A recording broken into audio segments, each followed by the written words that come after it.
seenaan nama qajeelaa eebbaa fi maqaan nama yakkamaa immoo abaarsaaf ni ta'a. Macaafa fakkeenyaa boqonnaa 10 lakkoofsa 7.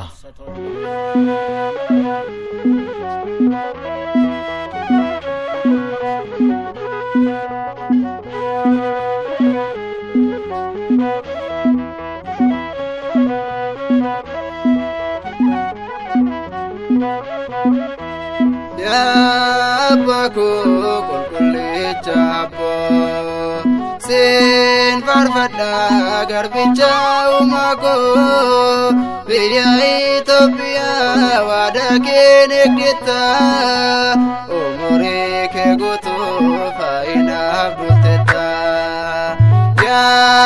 Abbaku qulqullicha abbo sin farfadha garbicha uumako biyya Itoophiyaa waada kee eeggata umurii kee guutuu faayinaaf bultetta.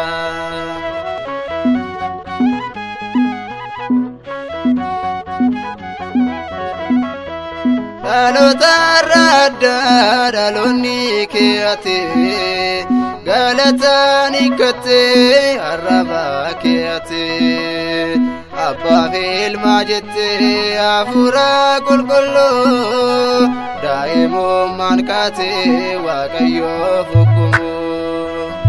Abbaku qulqullicha abbo sin farfadha garbicha uumako biyya Itoophiyaa waada kee eeggata umurii kee guutuu faayinaaf bultetta.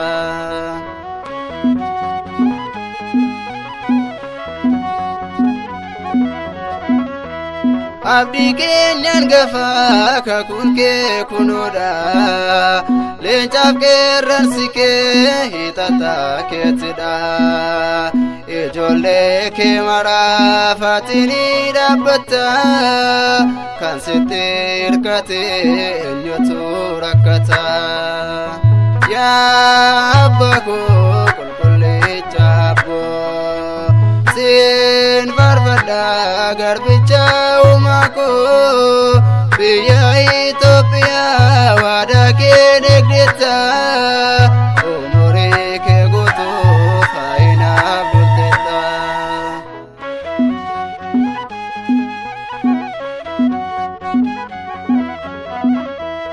Madda araaraadhaa bu'ee abbaan koo Itoophiyaaf Gibsiif abbaa gaafa rakkoo har'as eeggannaa waada kee jiraanna ijoolleen tawaayidoo kanaaf si faarfanna.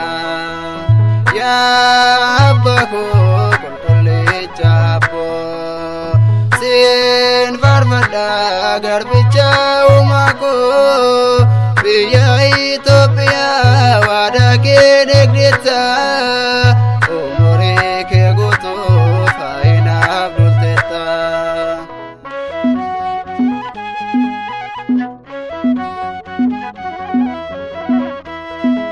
Abu'eessidha ija kee kallaatte dhugaaf kan dhaabbatte waaqa isaaf aflaatte duuba kootiin hirkoo fuulduraa koon dhungoo abu'ee naaf ta'ee qoricha dhibee koo.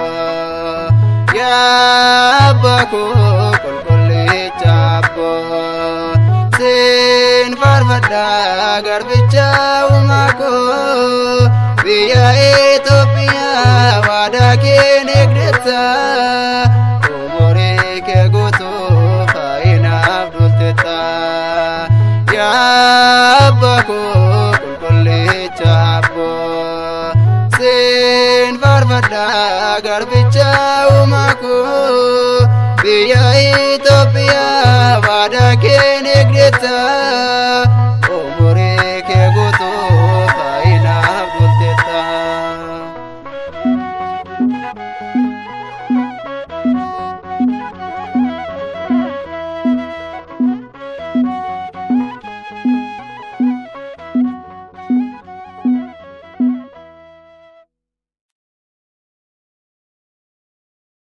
seenaan nama qajeelaa eebbaa fi maqaan nama yakkamaa immoo abaarsaaf ni ta'a. Macaafa fakkeenyaa boqonnaa 10 lakkoofsa 7.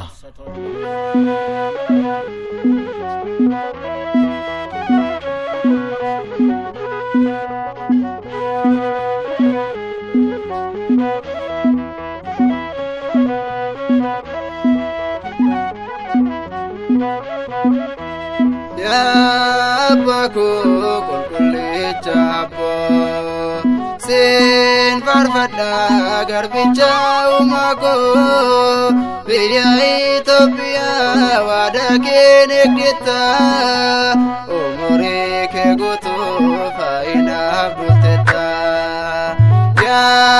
Abbaku qulqullicha abbo sin farfadha garbicha uumako biyya Itoophiyaa waada kee eeggata umurii kee guutuu faayinaaf bultetta.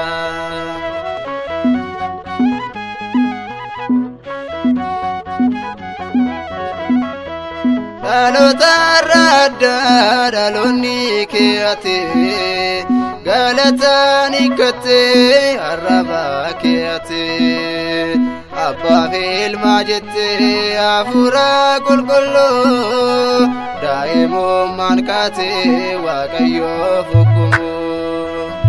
Abbaku qulqullicha abbo sin farfadha garbicha uumako biyya Itoophiyaa waada kee eeggata umurii kee guutuu faayinaaf bultetta.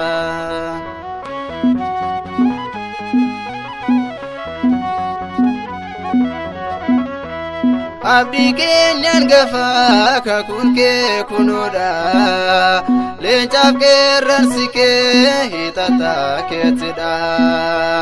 Ijoollee kee maraaf ati ni dhaabbatta kan sitti hirkate eenyutu rakkata.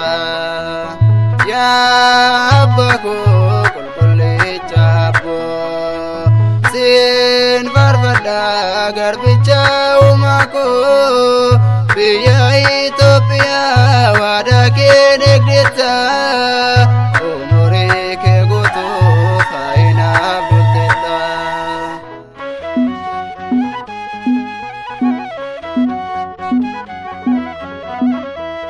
Madda araaraadhaa bu'ee abbaan koo Itoophiyaaf Gibsiif abbaa gaafa rakkoo har'asi eeggannaa waada kee jiraanna ijoolleen tawaayidoo kanaaf si faarfanna.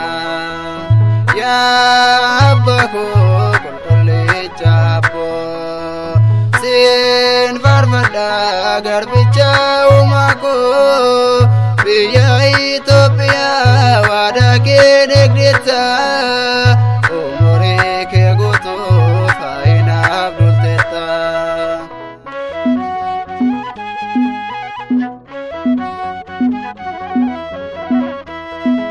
Abu'eesiidha ija kee kallaatte dhugaaf kan dhaabbatte waaqa isaaf aflaatte duuba kootiin hirkoo fuuldura koon dhungoo abu'ee naaf ta'ee qoricha dhibee koo. Abbaku qulqullicha abbo sin farfadha garbicha uumako biyya Itoophiyaa waada kee eeggata umurii kee guutuu faayinaaf bultetta. Abbaku qulqullicha abbo sin farfadha garbicha uumako biyya Itoophiyaa waada kee eeggata